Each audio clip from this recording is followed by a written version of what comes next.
Bonjour à tous, bienvenue sur cette nouvelle séance sur la création et la gestion de sites en ligne. Alors, pour la première séance, on a un tout petit peu parlé de culture générale, c'est-à-dire de par quelle manière est-ce que nous recevons Internet au niveau du Sénégal. Alors, aujourd'hui, on va beaucoup plus s'apesanter sur ce que l'on appelle les sites web.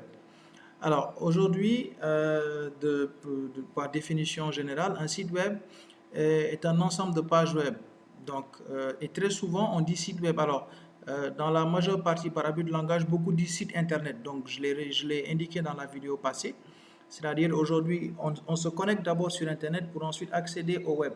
C'est pourquoi beaucoup de personnes, par abus de langage, vous diront site Internet, mais on parle ici de site web. Alors, un site web, qu'est-ce que c'est? C'est un ensemble de pages web liées entre elles et qui est accessible via une adresse. Alors, je peux vous donner un exemple simple. Lorsque vous vous connectez sur un site d'information, type seneweb.com, alors lorsque vous vous connectez sur la page d'accueil, vous avez accès à plusieurs articles. Alors, quand vous cliquez sur le titre d'un des articles, qu'est-ce qui se passe? Vous êtes redirigé vers une nouvelle page où l'article est affiché en détail. Donc, cette page-là où l'article est affiché en détail est une page. Également, si on prend la page où se situe l'ensemble des articles, est une seconde page. Donc, c'est pourquoi ici, on parle d'ensemble de pages. Donc, c'est l'ensemble de ces pages regroupées qui forment un peu un site web. Et ce site web-là, on y accède grâce à une adresse web, c'est-à-dire cette adresse-là qui est composée de www.lenomdusite.com. Et également, ce site web-là est hébergé dans ce que l'on appelle un serveur web.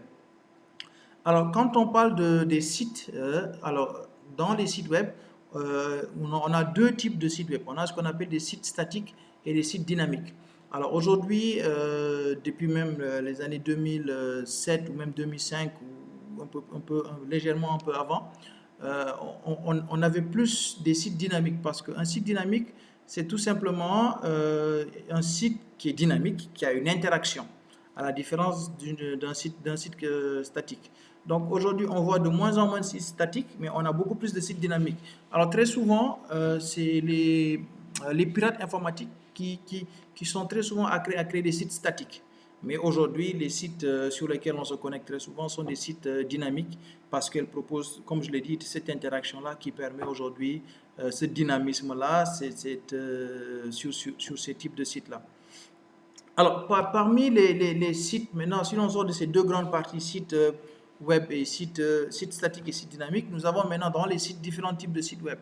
Alors ici, je vous ai cité seulement quelques-uns, mais aujourd'hui, vous avez beaucoup de sites web.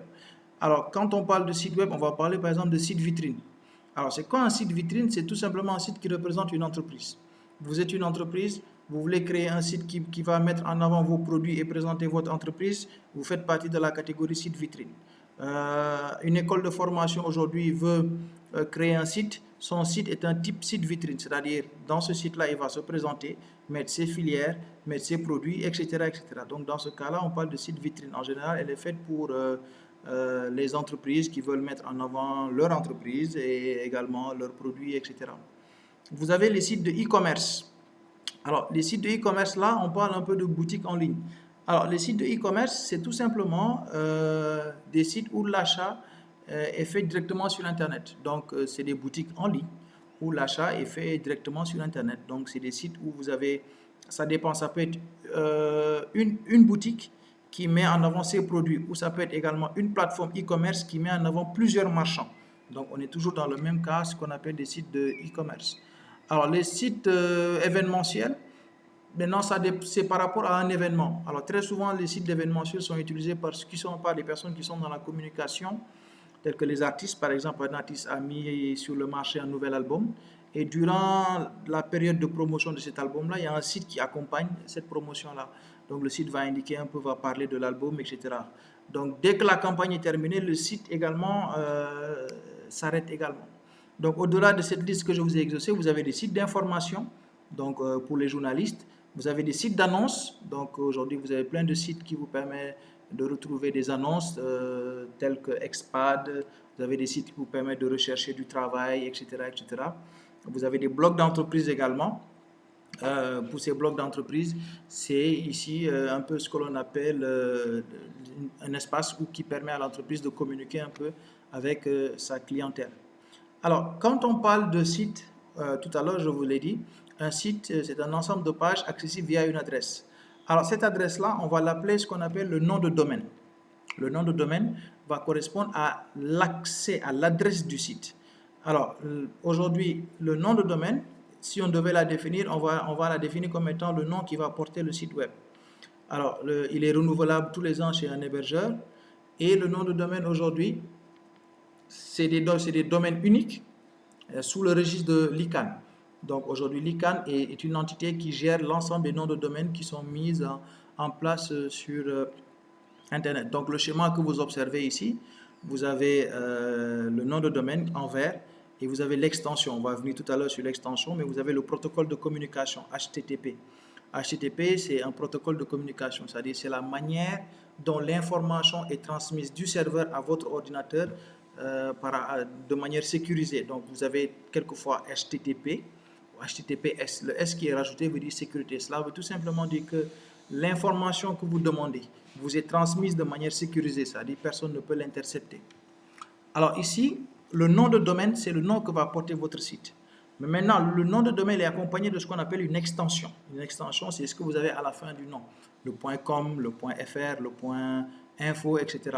Donc, par exemple, comme le tableau vous l'indique, vous avez un .aero, .biz, .com.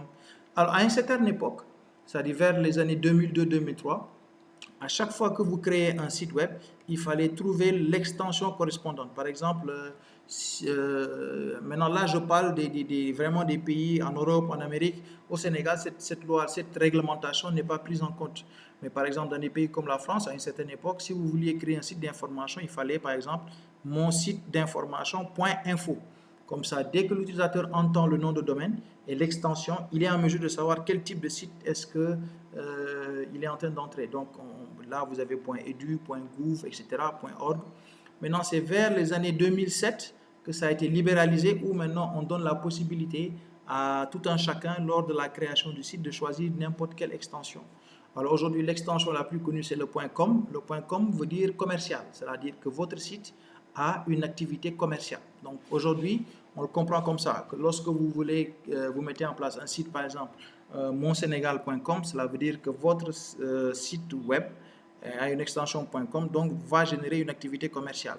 Donc quand c'est .org, ça veut dire que c'est une association, une organisation, donc telle que les Nations Unies ou l'UNICEF, par exemple. Alors, donc c'est un peu tout pour cette visioconférence. Donc, je vous retrouve sur la visio prochaine pour vraiment beaucoup plus d'explications par rapport à ces sites web-là. Je vous remercie.